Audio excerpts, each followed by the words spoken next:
And just like that, TJ is back in St. Louis. And I don't think you're going to want to miss this one. This is all coming up here on Locked On Blues. You're Locked On Blues, your daily podcast on the St. Louis Blues. Part of the Locked On Podcast Network. Your team every day.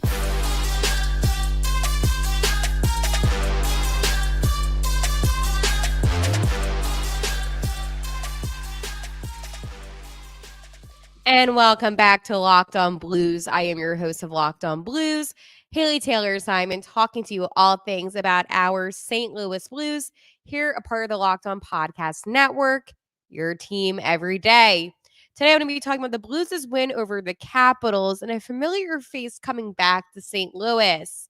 Preparing for the next slate of games and who are you trading at the deadline. So breaking down all those trade possibilities that might happen down for you here today on Locked On Blues. Before I dive into today's episode and talk about the familiar face that made his return to St.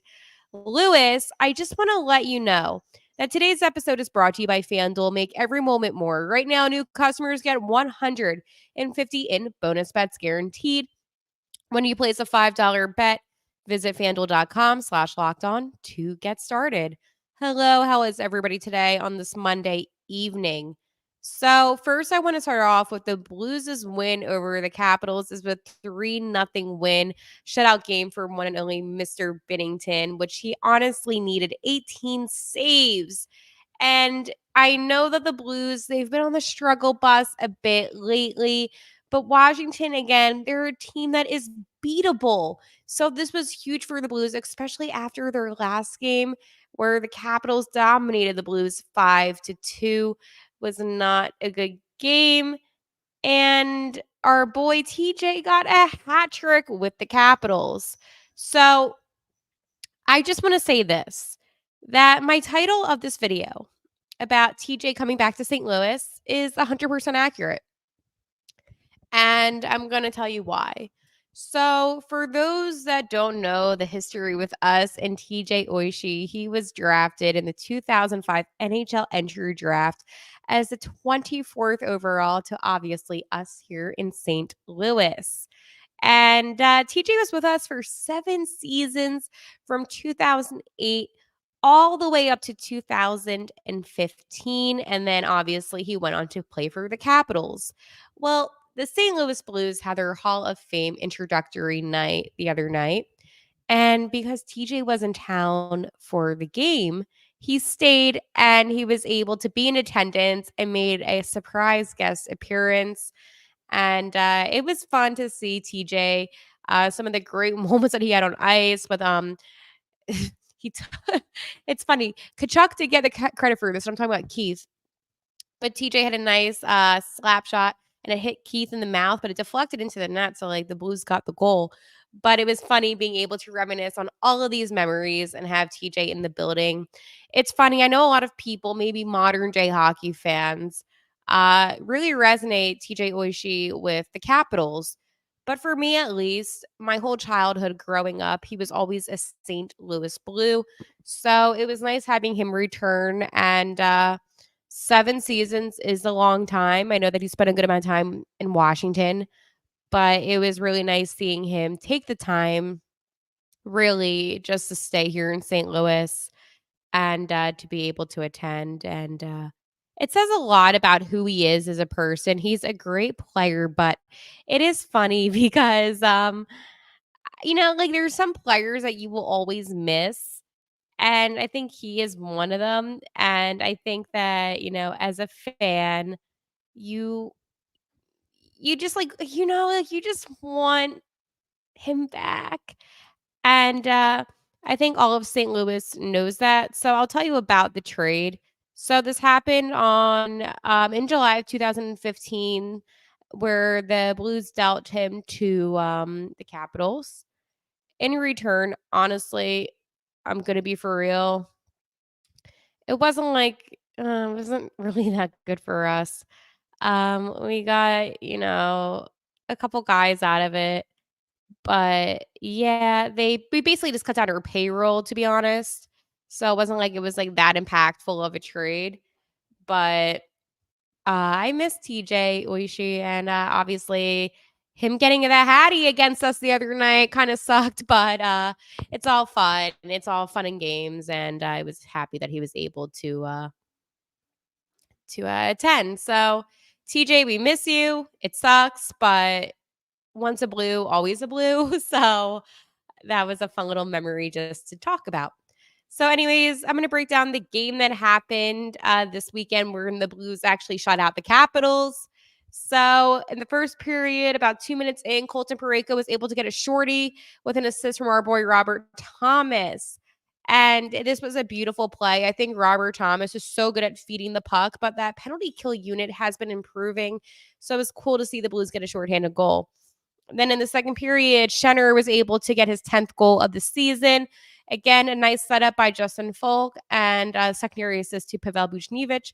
And then in the third period, Jake Neighbors was able to finally, I'm like talking about the power play, like we finally are like getting something out of it. But Neighbors was able to get a power play goal. Again, a nice feed by Robert Thomas and then a secondary assist by Jordan Kyrou. So a good game for the Blues. I will say this was a high game in penalty minutes. We accumulated 22 penalty minutes. It seemed to be that type of game where there was just penalties left and right and nonstop. Robert Thomas got an unsportsmanlike conduct against Tom Wilson. I don't blame him at all. I would do the same thing. Thomas was buzzing, and I was like, you know what? I don't blame you. It's that same energy I feel like that we all have towards Marchand, where there are certain players where you can make exceptions for, and I think Tom Wilson's one of those players where everybody can make an exception and say, okay, you know what? I can see why. But overall, it was a good game, and it's just funny. Robert Thomas cracks me up because when he gets heated, he gets heated. And I feel like he's a very composed player. We don't really see that as often coming out of Thomas. But again, he's probably the best on the team, our most impactful player, definitely the leader of the team. So when Thomas gets going, I feel like everybody else follows along with him. And that's something I've been saying for quite a while now that I feel like Robert Thomas is what drives this team to success. And don't get me wrong, I love Schenner. I'm happy that he is the captain, but I do feel like Thomas has more of an impact. And that's okay. I feel like it's cool in a way to see a younger guy like Robert Thomas stepping up. I mean, he is the energy, right? And he does make the most impact on ice. So I think that right now, if you're looking at the St. Louis Blues and you're looking to see what drives this team, it's definitely Robert Thomas. But again, Shen has been stepping up. I know that a couple weeks ago, I was a little upset, a little disappointed is actually a better term, of how Shen was playing. I thought he could be playing so much better. I feel like he just blends in too much. And that's something that you don't want to see from your captain, from your star player, supposedly. So finally, it seems like he's woken up a little bit, still has some more work to do with maintaining that, control on the ice. But this was a really good game. Obviously, I said Binnington, big for him with the 18 saves and the shutout win. I feel like Binner's been through it this season. He's been in some really difficult games, and I understand. I understand that the Blues are not the best team, okay? I understand that they were playing teams that are better than them, but at the end of the day, Joel Hofer has been stepping up, but Jordan Binnington is our guy. And yes, there's been some ugly losses, and I feel like he gets the blame, and I don't understand why, because this is the same conversation I had last season. Last summer when I began this podcast, but about last season, I was basically saying the point that it's the defense that doesn't help out Binnington enough, and the blame gets put on him, even though he is doing all he can do in the pipes. Yes, sometimes there are saves where he could 100% save the puck, and that's on him, right? Simple glove saves that he's not making, different positioning, getting out of the crease too much. Understandable. But when you don't have a defense that's going to support you, that's going to actually defend, it does make it a little bit difficult on the goalie to make those saves. So I feel like this was a really important win for Binnington because, again, you can make the argument. You can say, oh, this isn't a tough slate coming up. I think this personally is. And I'm going to tell you all about why I feel that way. But first, I need to tell you about something that you definitely need to hear about. And what is that exactly? It is eBay Motors. Passion, drive, and patience. What brings home the winning trophy is also what keeps your ride or die alive. eBay Motors has everything you need to maintain your vehicle and level it up to peak performance. From superchargers, roof racks, exhaust kits, LED headlights, and more. Whether you're into speed, power, or style, eBay Motors has got you covered. With over 122 million parts for your number one ride or die, you'll always find exactly what you're looking for. And with eBay Guaranteed Fit, your part is guaranteed to fit your ride every time or your money back.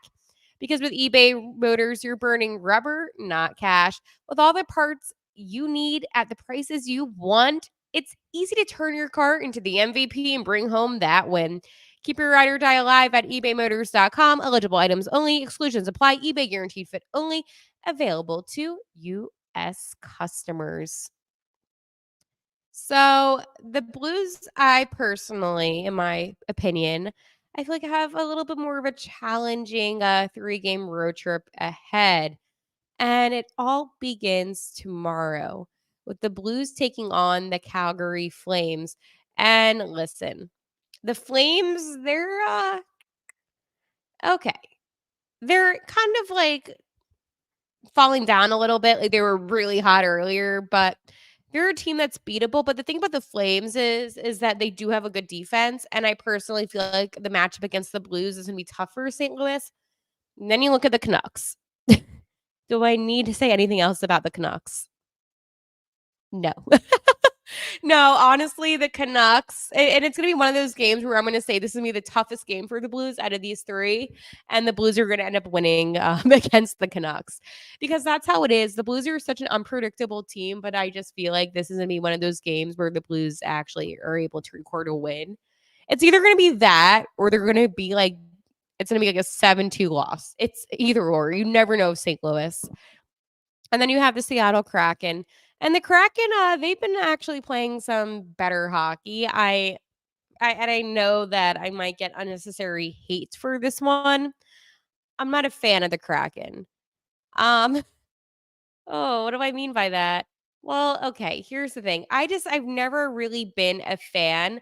I know that they have Vince Dunn, who, obviously we drafted and we used to have.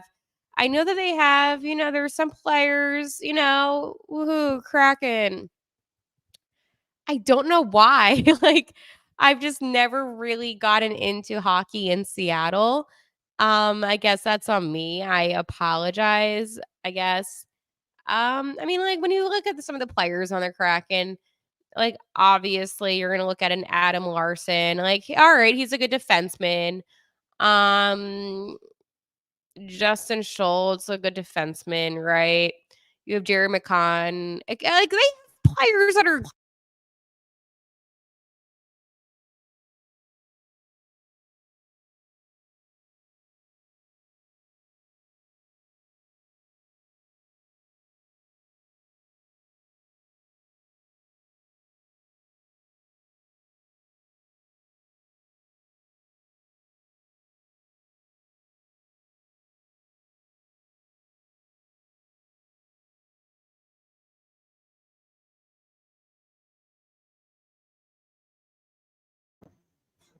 I know. Oh, I was muted for a second. Ooh, not good. Audio is back. I was muted for a hot second. I think it's because maybe the hockey gods didn't like that I was saying that hockey shouldn't have been in Seattle before it should have been like in Milwaukee, but it is what it is. I just think that with the NHL, I understand expanding it. I get that, right? I just think that there's other cities that could have benefited more from having an NHL team than a Seattle. And it's also maybe it's because the NHL has been pushing it so much, especially with this Winter Classic that sucked. Oh my gosh, this was like the worst winter classic. I know I went on a rant about it. It was so boring, and they probably mentioned us winning the cup like 20 times, which was probably the highlight of the whole entire thing. But yeah, overall, the Kraken, like again, they're better than I expected, but they're not like a great team. They have those like spurts of good moments. So the hardest team out of all these teams will definitely be the Canucks. But the Flames, it's beatable. Like these teams are beatable. I think it's just more of what are we going to see out of St. Louis? What are we going to see out of the Blues? And I think that's what it comes down to. I think that, we came out of a 3-game losing streak when we beat the Caps. And while that is good, 100%, I still feel like, I don't know, we're 22-20-2. A lot of twos. This team just makes me nervous. And it's something that needs to be changed. And I suspect some change coming. And I think that the change coming isn't going to surprise you, but it's also going to maybe make the Blues worse. Before I tell you about that, I need to tell you about my friends over at FanDuel. The NFL regular season is wrapping up, but there's still time to get in on the action with FanDuel, America's #1 sports book. Right now, new customers get 150 in bonus bets guaranteed when you place a $150 bet. Mm-hmm. That is right. That's $150 in bonus bets, win or lose. The app is so easy to use, and there's so many different ways to bet, like live same game parlays. You can find bets in the new Explore tab, make a parlay in the Parlay Hub. It's the best way to find popular parlays and more. So visit fanduel.com/locked on and make your first bet a layup.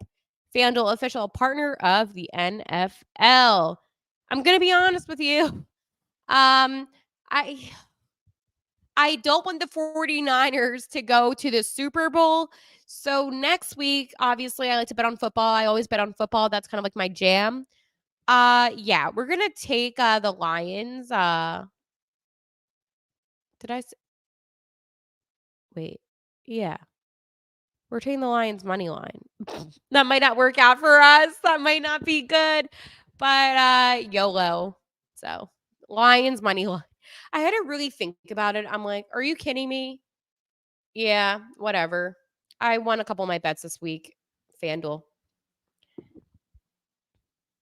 So it's a time in the NHL season where it's going to be the trade deadline coming up very quickly. Right before we know it, March 8th is the deadline. And, the Blues have some work to do. So if I'm going to be completely honest with you, I would try again with Torrey Krug. I would, you're going to be like, Haley, what? I know you might hate me, and I do apologize, but I could potentially see the Blues, and I know, don't hate me, making a trade, potentially if it fits, for Colton Parayko. I know.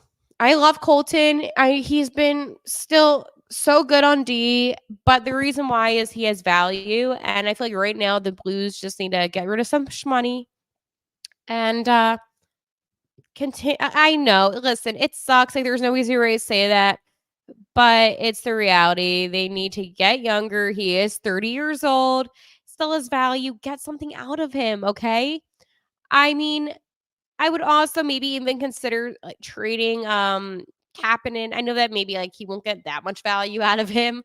Maybe even Buchnevich. I know, but like that's the thing. It's gonna suck, and I know this team's gonna get worse if we let some of these guys go.